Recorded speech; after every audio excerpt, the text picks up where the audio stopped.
From the Live X Studios in New York City, Cheesehead TV brings you two guys who like to think they know something about football.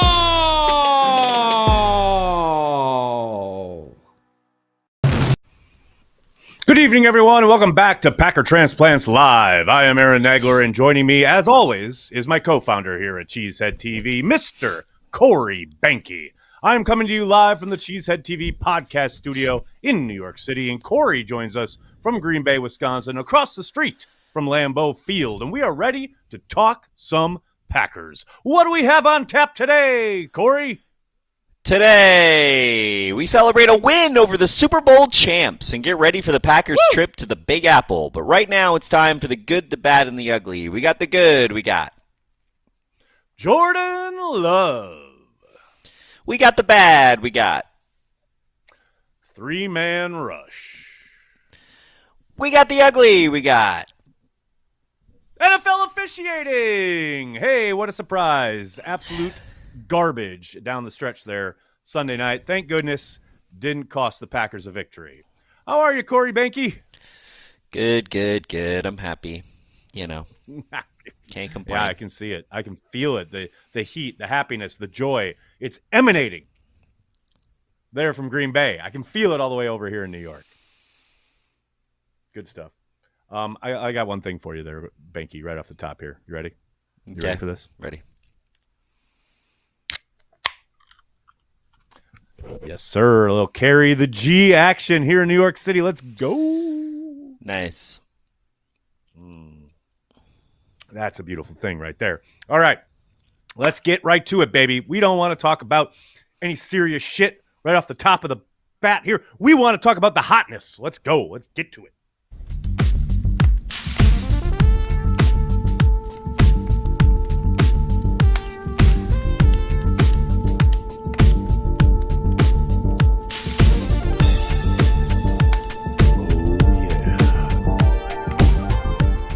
It's time for the hotness. Now, traditionally, we do tend to feature offensive plays when it comes to the hotness. It gets everybody excited, scoring points, big plays, all of that.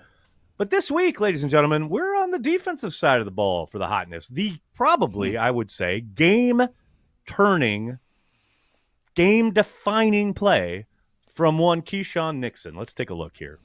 Keyshawn Nixon lining up in the slot, going, I know what's coming. I watched my mannerism tape, and boom! Taking that ball away from Patrick Mahomes, celebrating down the sideline. Let's take a look from the end zone angle. With Patrick out there yelling at the receivers, they think they got the upper hand. But no, ladies and gentlemen, Keyshawn Nixon says, my ball. See ball, get ball. Now let's run down the sideline with my teammates and say, what's up, Patrick Mahomes? That, ladies and gentlemen, is the hotness. Love to see it. Love to see it. Okay, let's get to some Packers news. We've had our hotness. We've had our fun. But now it's time to eat our vegetables. Starting off with Aaron Jones returning to practice. And looking pretty damn spry from the social media coverage we saw from the beat. I mean, Aaron Jones was cutting and moving and looking pretty damn good. So I'd say there's a chance. I'm not saying it's like going to happen. But it feels like there's a chance he could be out there on Monday night. Although, man, that turf, MetLife, yikes, it's supposed to be raining on Monday night too. So, I don't know. Maybe they'll hold him out one more week. On the flip side, Watson, Walker, and Savage all did not practice. Obviously, got to let the week play out as far as their availability goes. But Christian Watson did indicate in the locker room, talking to reporters after practice, that he will most likely not play on Monday night, which I don't think anyone's surprised by. Dealing with that hamstring, want to make sure it's right. One note that Ryan Wood put out there is that Watson said he has spent literally tens of thousands of dollars talking to specialists, trying to deal like injury prevent kind of stuff, as far as he's as frustrated as anybody out there when it comes to constantly being on the sideline, dealing with these injuries. We all are frustrated as fans, but imagine having to spend 10 grand, more than 10 grand, trying to talk to these doctors, and then you get out there and you get hurt again. I mean, that's got to be frustrating.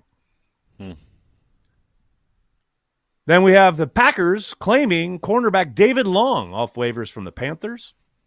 Another, who knows, little diamond in the rough possibility. This is his third team this season, so you suspect there's a reason he's well-traveled, but you never know.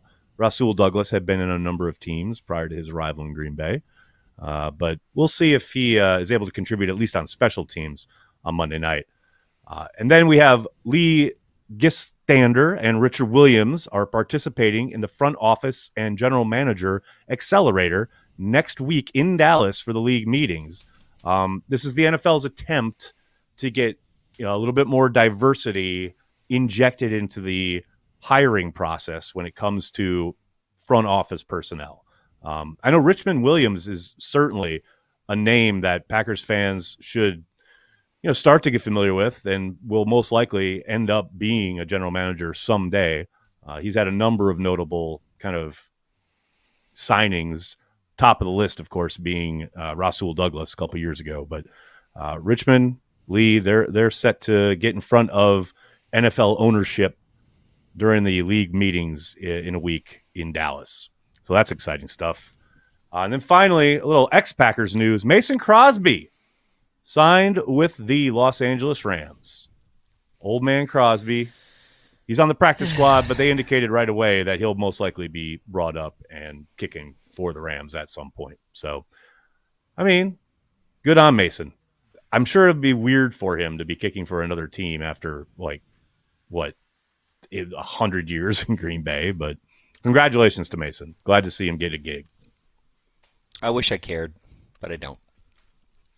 Of course you don't. No, who cares? He's going to suck with the Rams.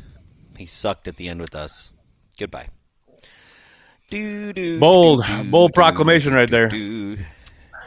Let's talk about the offense, shall we? We should talk about A.J. Dillon being a big part of the Packers' success on offense over the course of the last month. There's been a lot of talk about the passing game and Jordan Love for good reason, right? They're moving the ball, they're scoring points. It's all very exciting. But I like that Matt pointed this out on Monday as far as AJ's ability in the run game to get them into advantageous situations, right? You're not, as you were earlier this year, in tons of 2nd and 10 or 2nd and 11, 2nd and 8, because AJ is doing a really good job of taking what's there blocking wise and then getting a few extra yards, like by basically lowering his shoulder and running people over.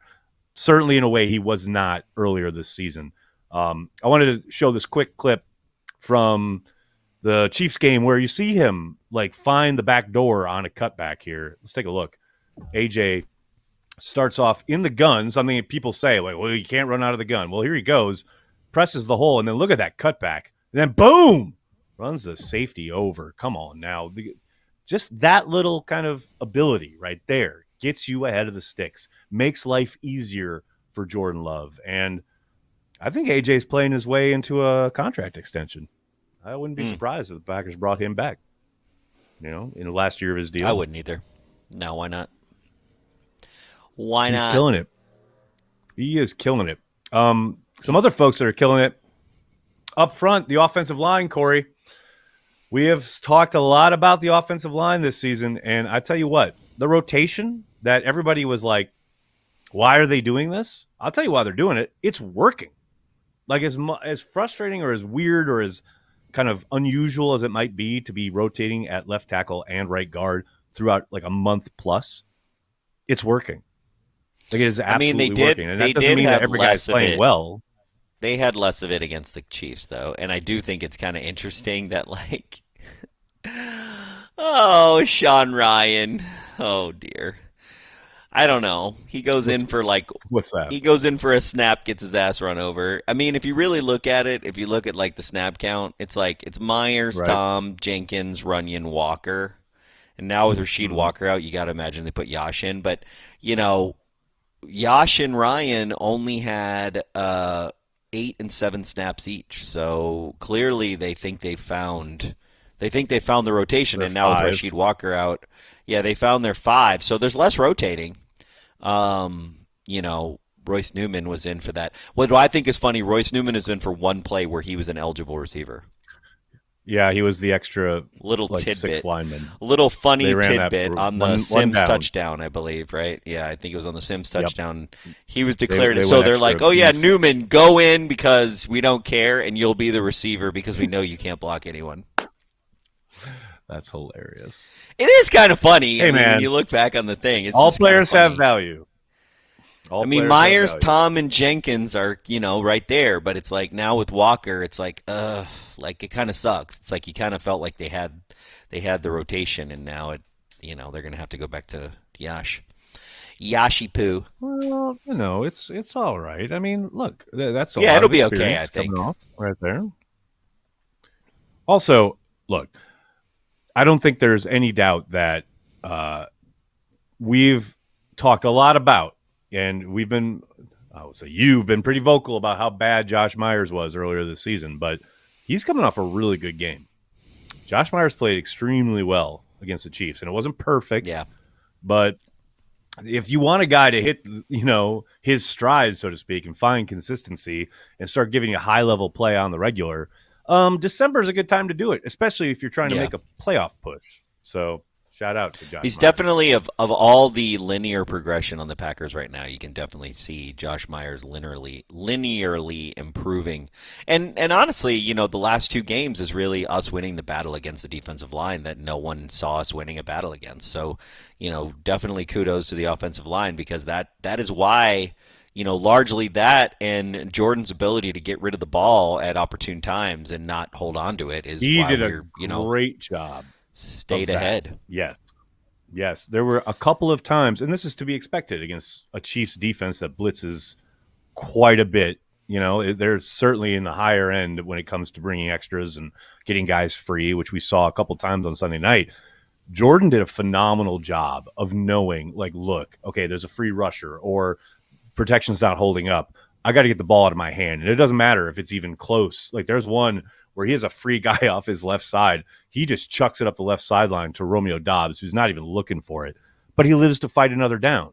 And you're not taking a sack. You're not getting into that get-back situation that really kind of haunts them sometimes. So, yeah, I think Jordan's done a great job in that regard, especially these last few weeks of knowing, all right, this is a dead play from the get-go, and I'm not going to make it worse. Which, hey, that's what a lot of young quarterbacks tend to do. Trying to make a play, trying to make something happen. Just throw it away, man. Just throw it away. Live for another down. Jordan's done really well in that regard. Finally, on the offensive side, tight ends. Corey, another thing we've talked about, both of us have talked quite a bit about the poor play from the tight end group. I think earlier, a month ago, somebody asked us what was the kind of poorest position group, and we both immediately said tight end. I'll say, though, Tucker Kraft and Ben Sims played pretty damn well on Sunday night. And Tucker Kraft in particular is really coming along, especially compared to where he was this summer and even the first part of the year. I mean, he looked lost. He looked overwhelmed. It looked like it was all too much for him.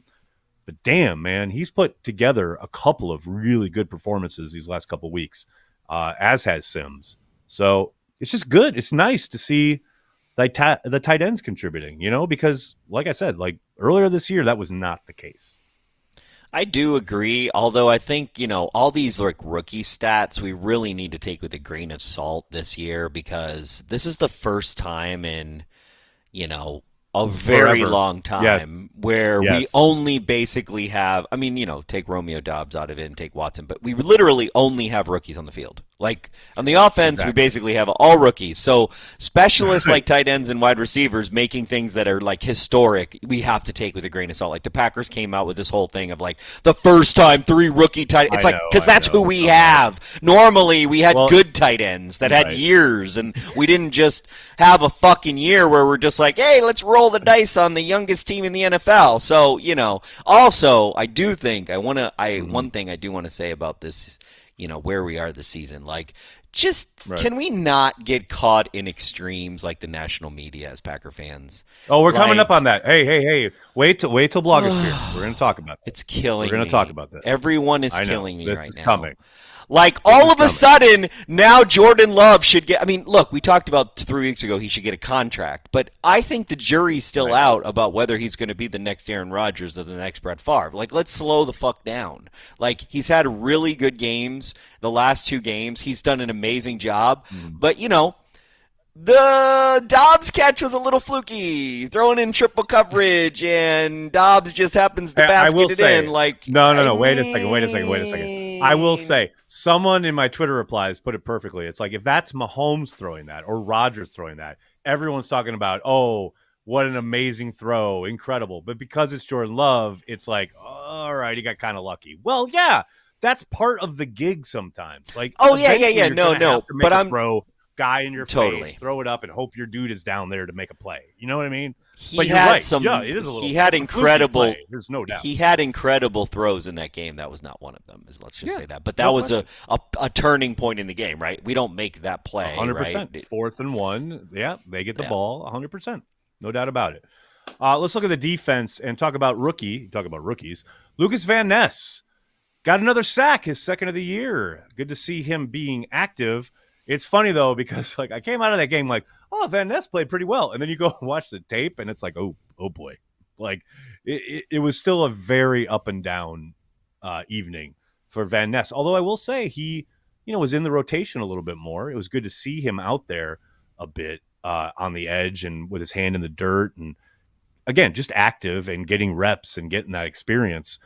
There's still times when he's really taking advantage of, especially in the run game, but it was good to see him get a sack, good to see him active. And I tell you what, man, when he puts it together, it's going to be exciting because the physical traits are all there. You see why the Packers liked him.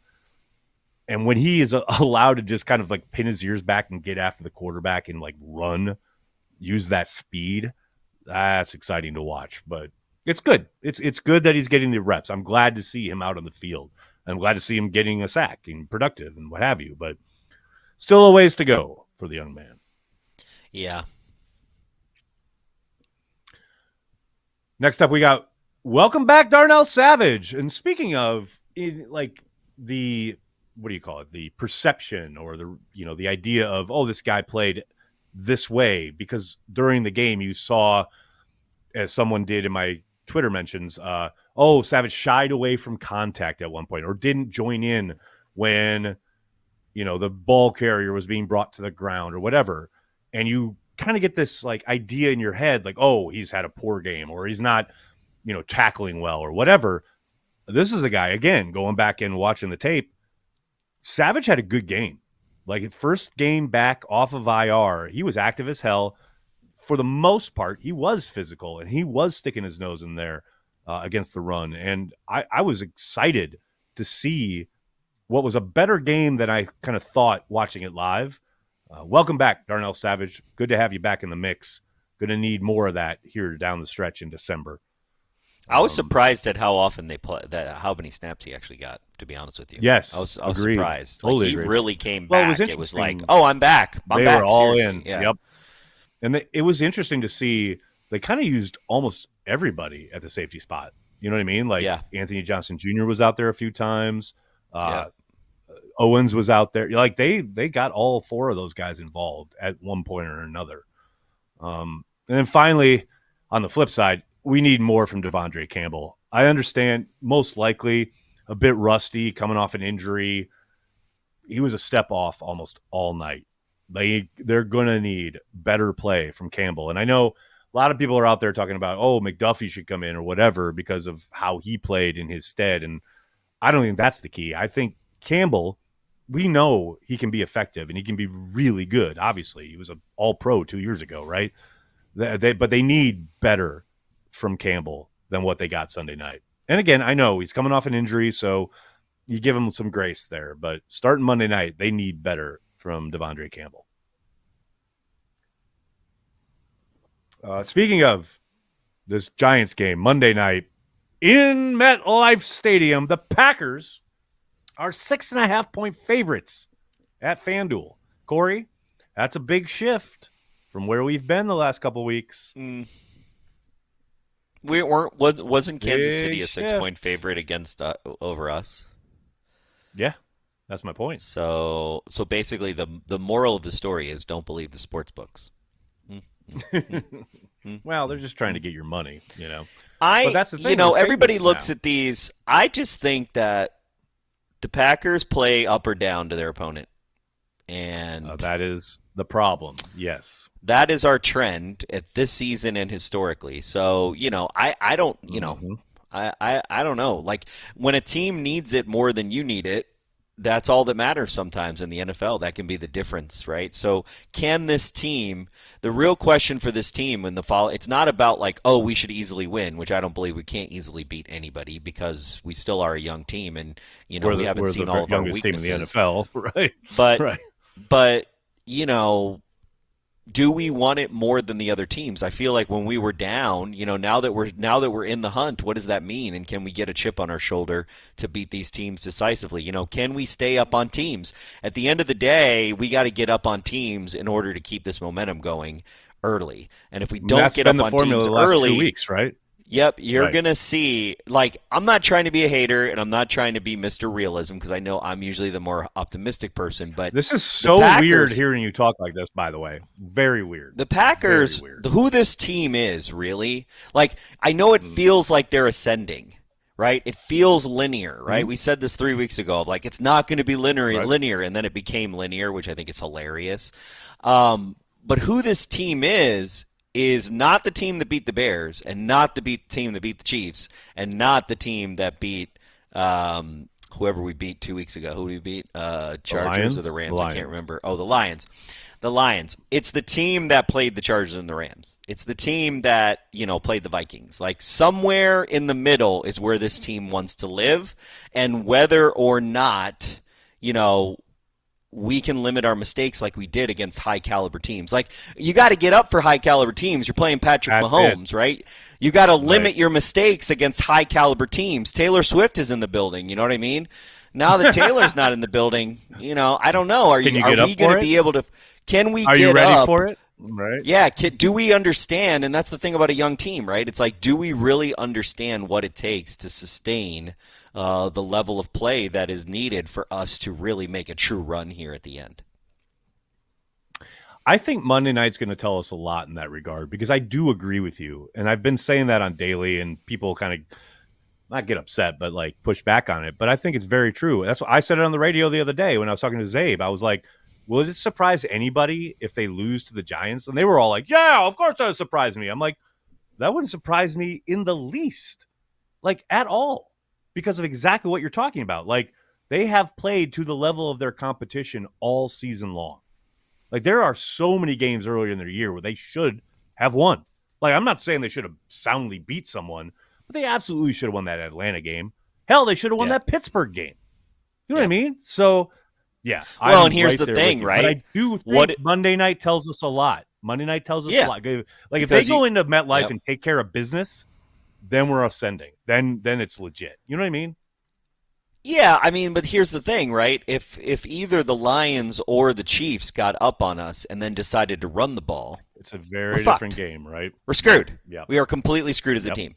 So, like, you know, situational football is everything, and now I do think that Matt understands that in a way that I don't think he really understood it at the beginning of the season, and he changed his strategy, right?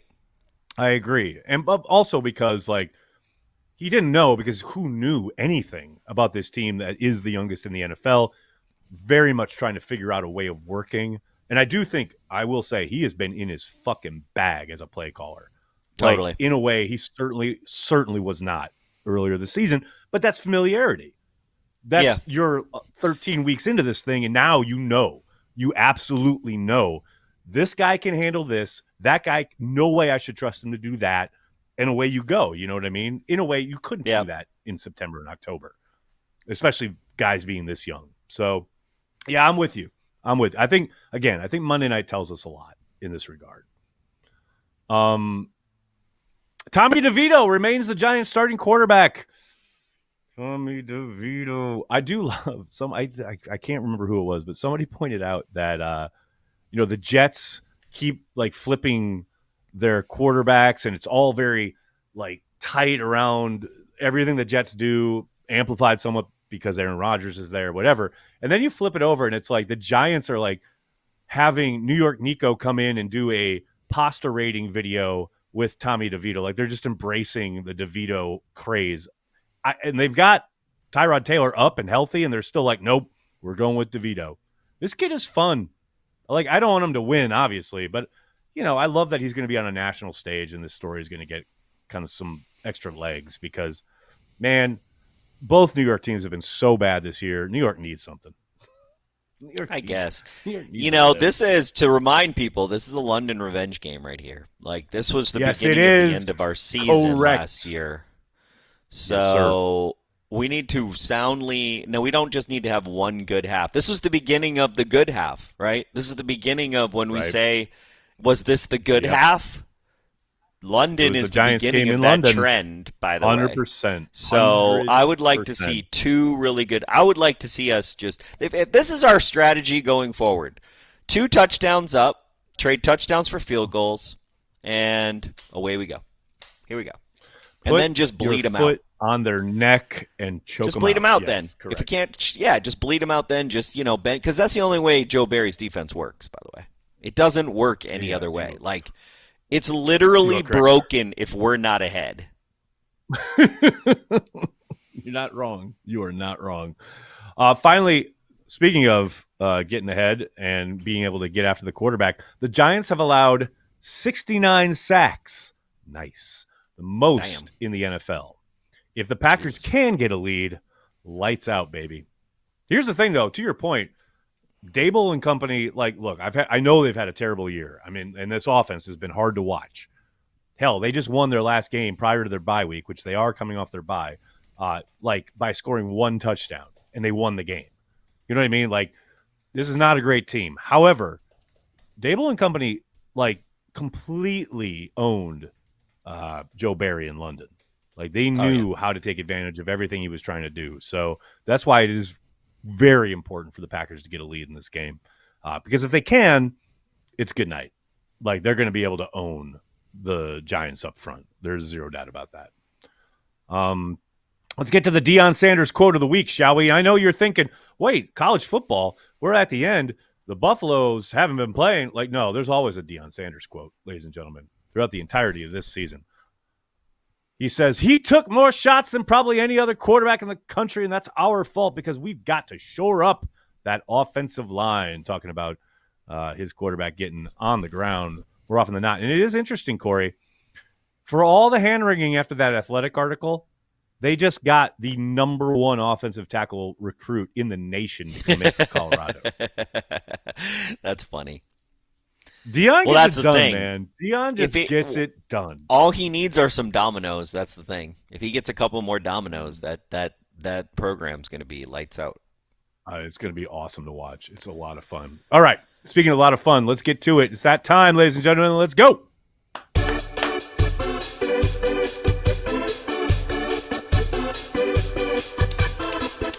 This week in the Packer blogosphere.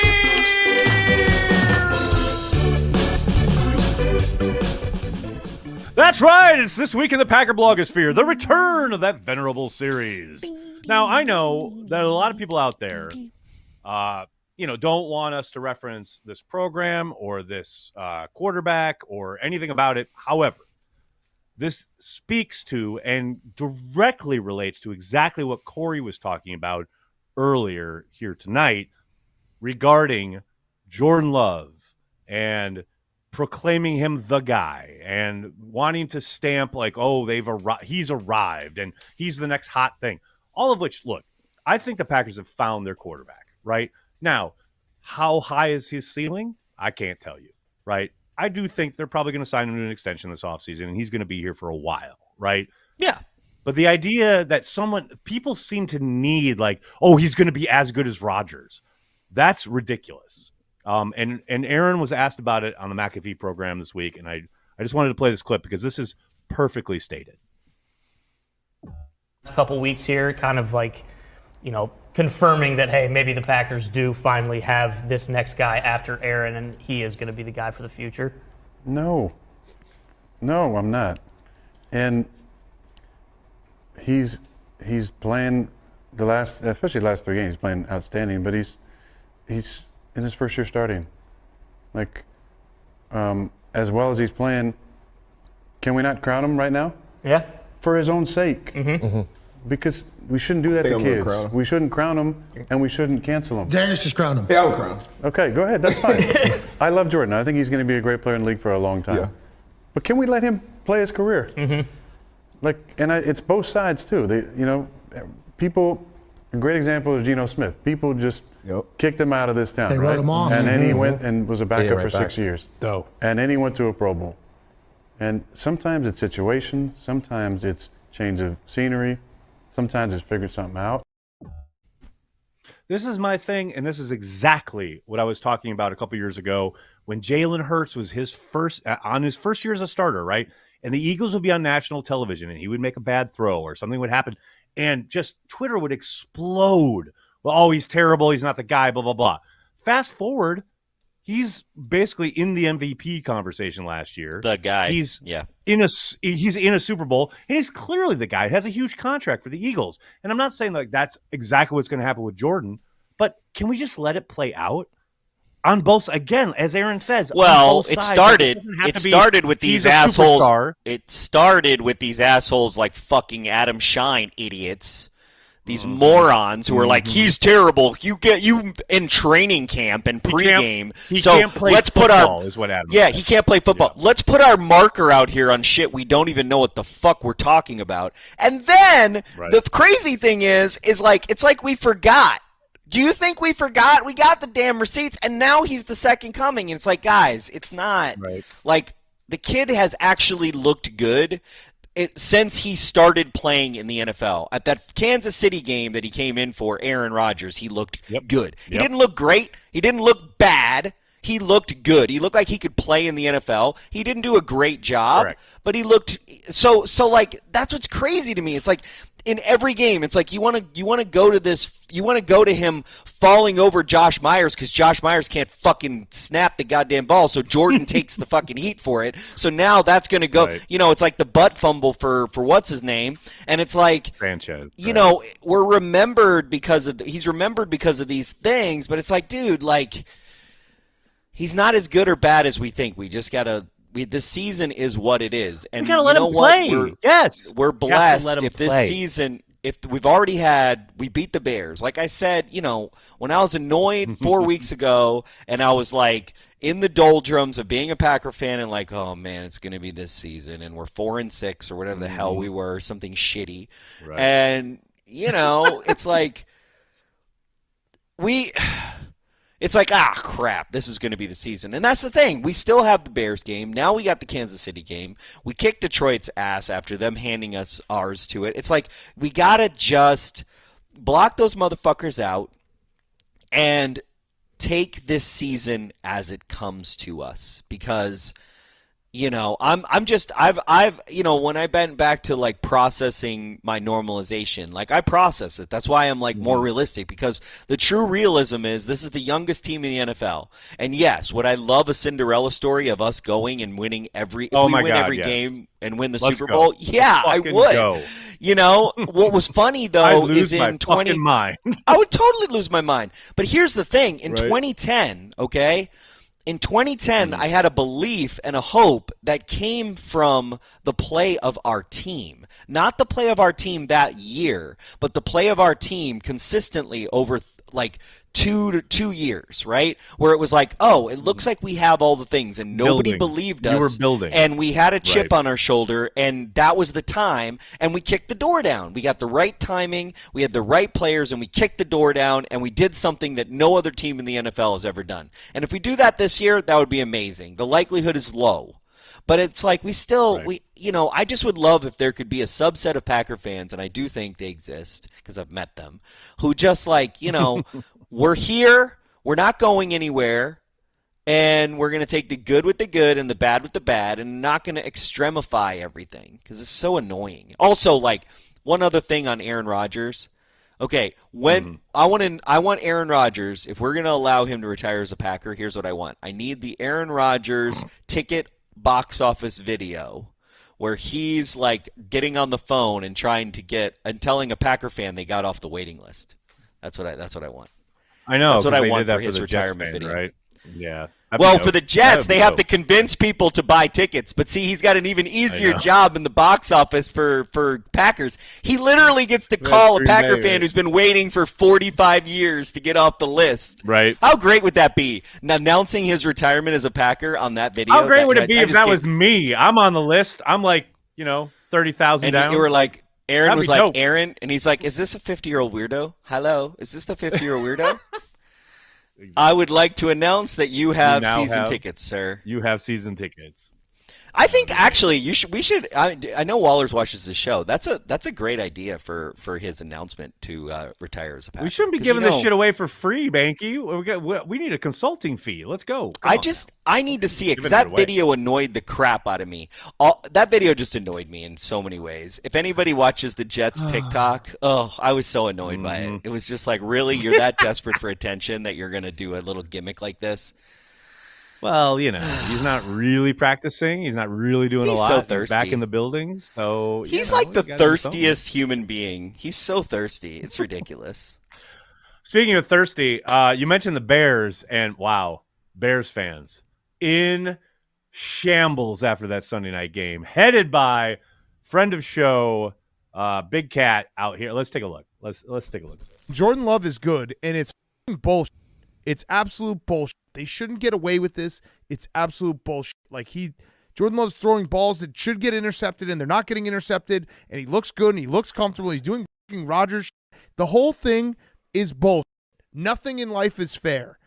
If you have to, if you're trying to teach your kids why life isn't fair, just show them Brett Favre to Aaron Rodgers to Jordan Love. It's not fair.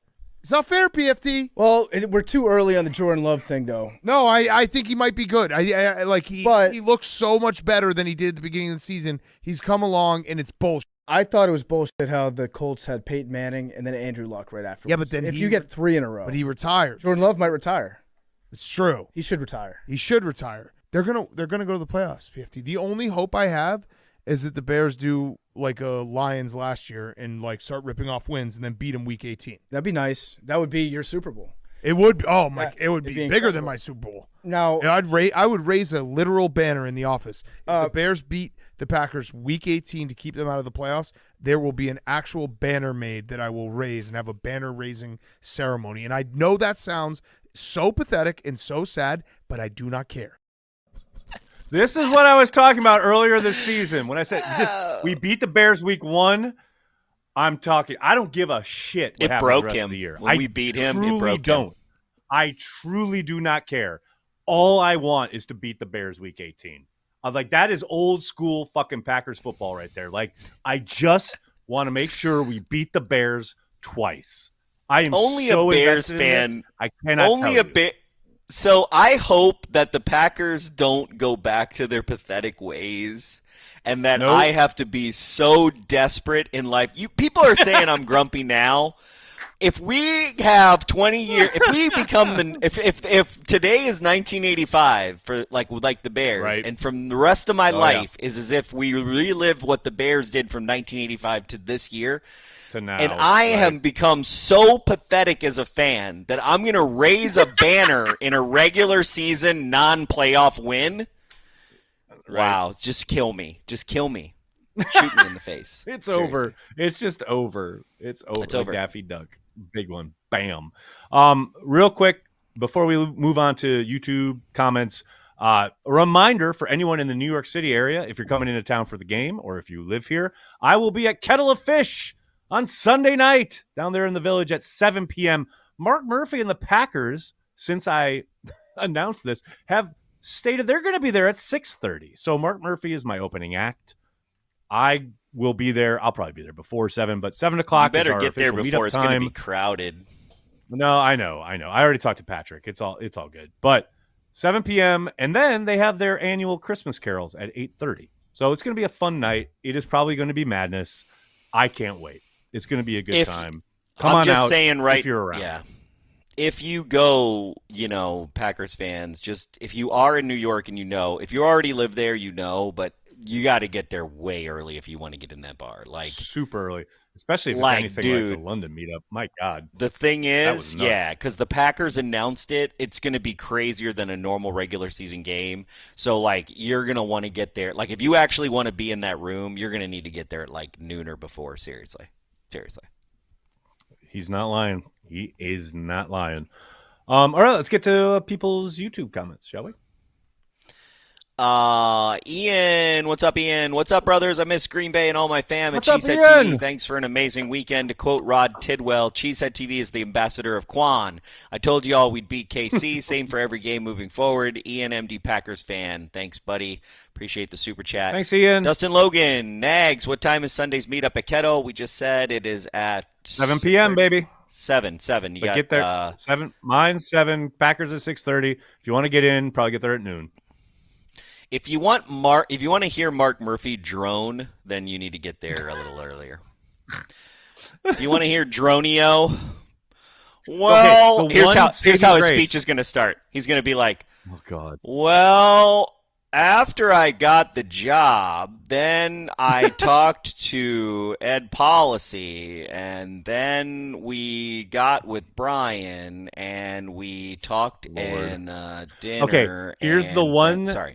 That was Here's my our impression one of Mark possible Murphy saving talking grace. at a Our pep one rally. possible saving grace on Sunday night is that they are scheduled to be at the Whalen on the Upper West Side like an hour later. So it's not like he can hang out. It's not like he's going to be there forever. He'll probably be there for like a half hour and then leave. Oh, no, he's which going to is Taylor Swift absolutely that shit. perfect. He's going to come in a limo. He's going to swoop in.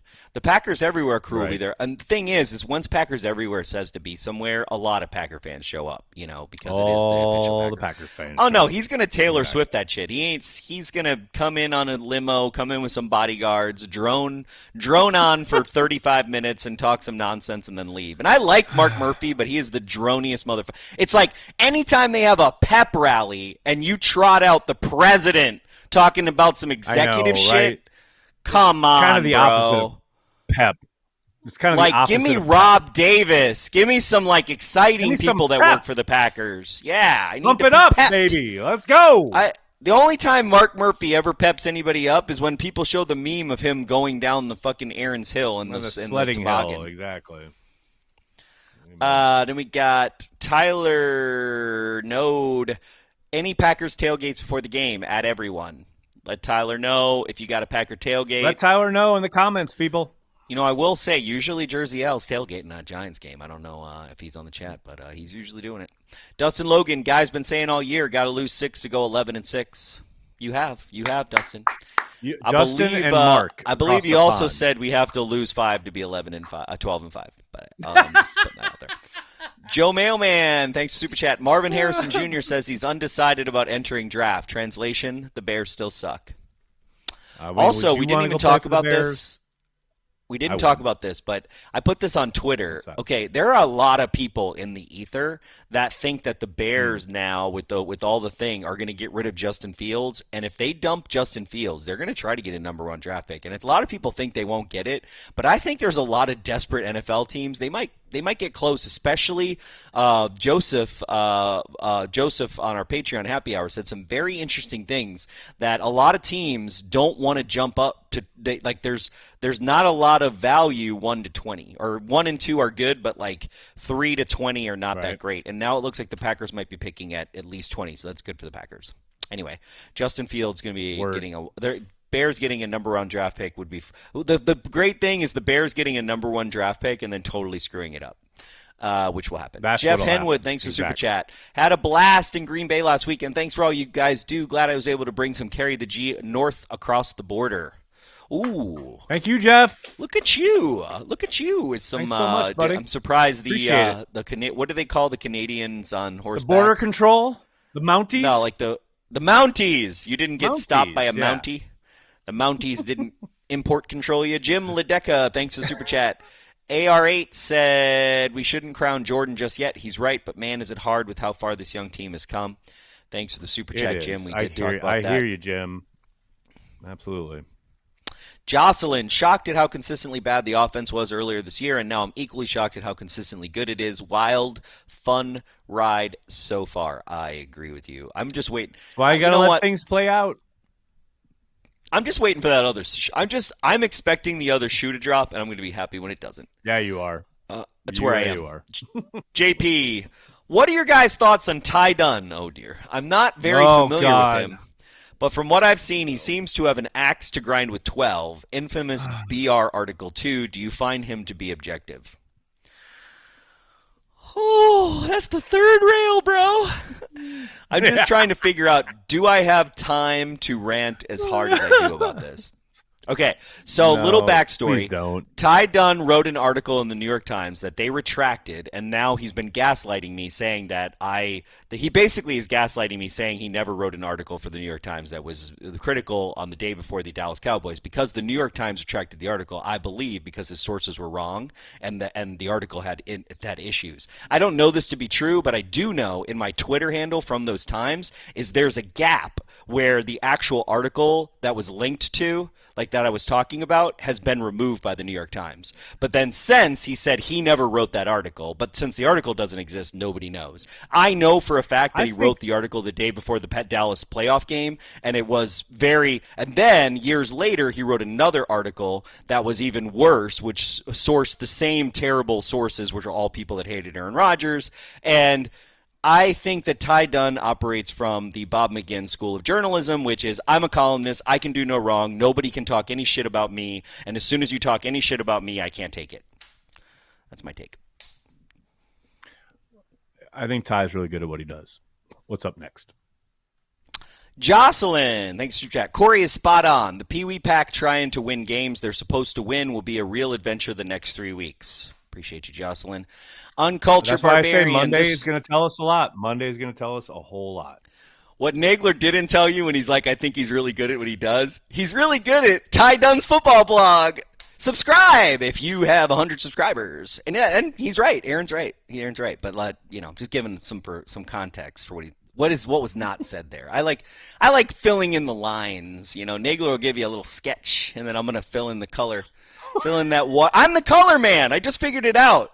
I keep trying to be on Watch Party. I keep trying to be the play-by-play guy, but I'm terrible at both. So I think I'm better at a play-by-play. Uncultured. Thanks for the super chat.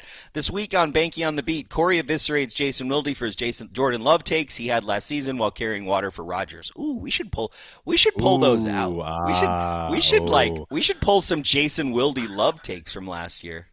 Are they bad? Look, I love Wilde. I saw him when I was in Green Bay. It was lovely to see Jason. But I will say, I was going through YouTube the other day, and there was something from ESPN Milwaukee where they were like, did Aaron Rodgers make a mistake? Like, would he have been better suited to this year's Packers team? That was never good. It wasn't about what Aaron Rodgers wanted. The Green Bay Packers were done. They moved on. It's just so hyper obsessive with Rodgers. It blows my mind. ESPN radio. Okay. You remember when I said Aaron Rodgers is thirsty? ESPN radio is so thirsty, especially now that they're out of the conversation. Yes. Like they're more out of the conversation than we're in the conversation more than they are. It's ridiculous. It's crazy. That's saying a lot. I agree. It's kind of crazy. A lot. Uncultured Barbarian, thanks for Super Chat. Isn't it just a relief not to have to deal with drama surrounding a prima donna quarterback? Cue the Nicolas Cage gift from Con Air. Amen. Amen. That's all I got to say to that. Carl Van Beckham, watching the development of Kraft and Sims with Musgrave out is exciting to see. Both are blocking a little better each game, and they can catch, too. True. I totally agree. Kraft especially, man. It's night and day Musgrave compared to where he was. He can come off IR in about another week, but it's a long shot to get him back during the season. But we'll see. Anything's possible. I agree on the tight ends, but I do think that I just want to say something about the tight ends. I don't know that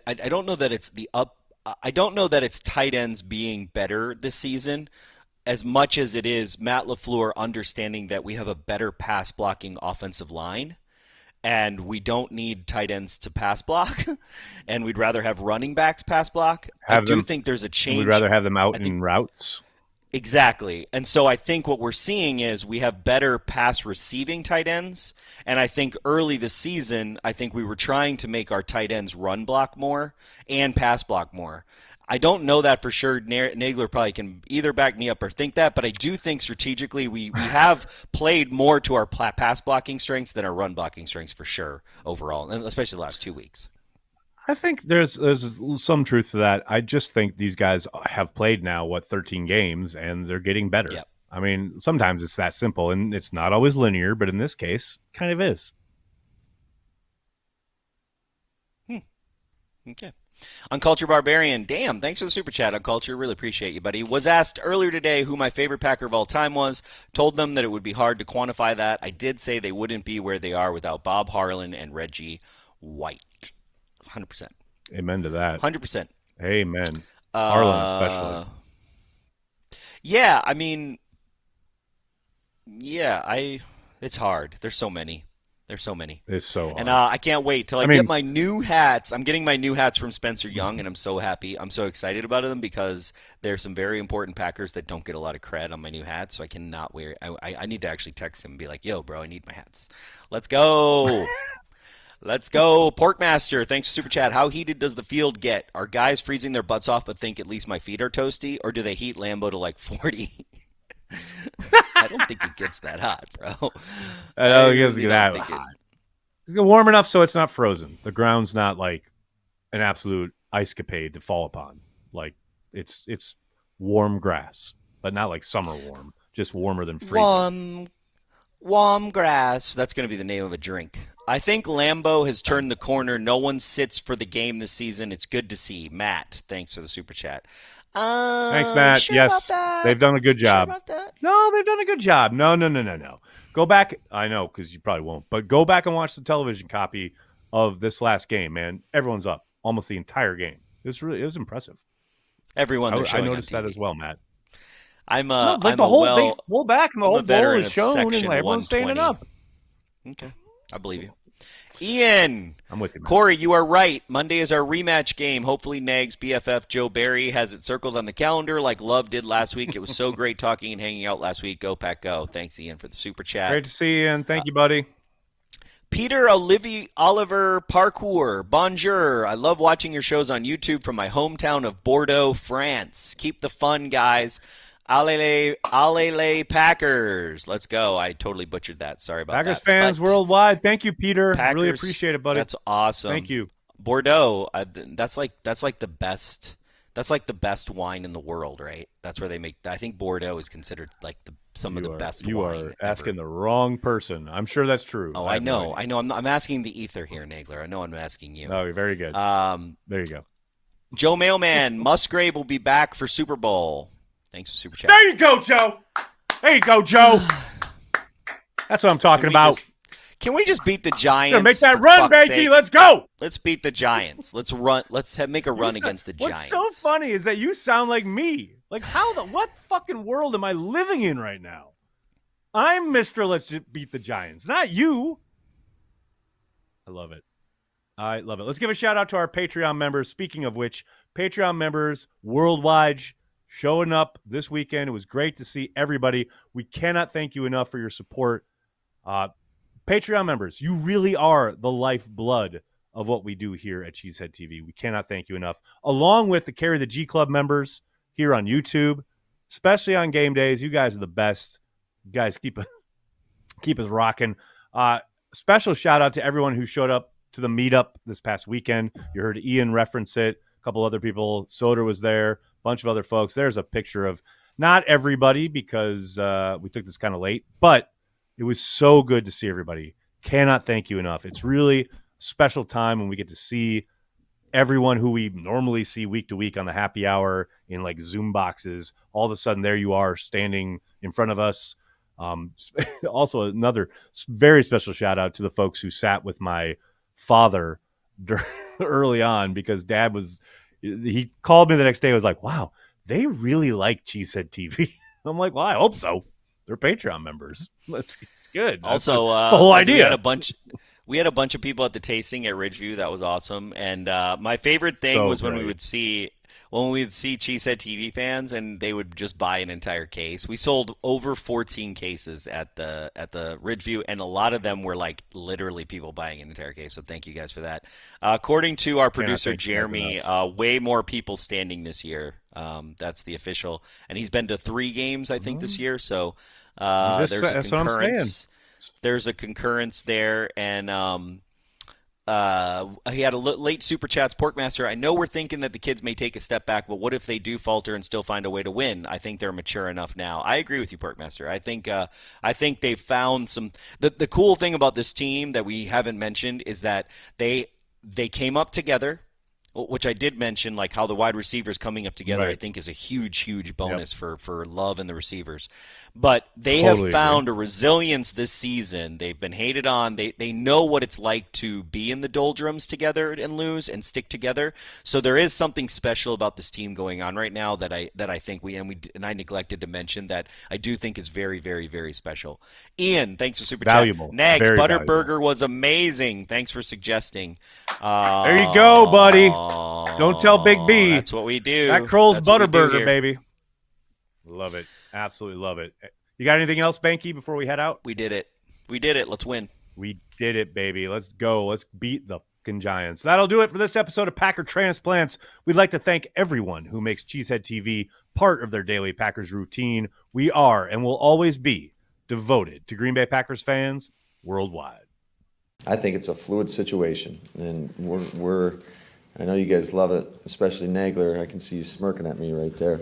We're going to take it one day at a time, and just it's going to be fluid, though. That's all I can tell you.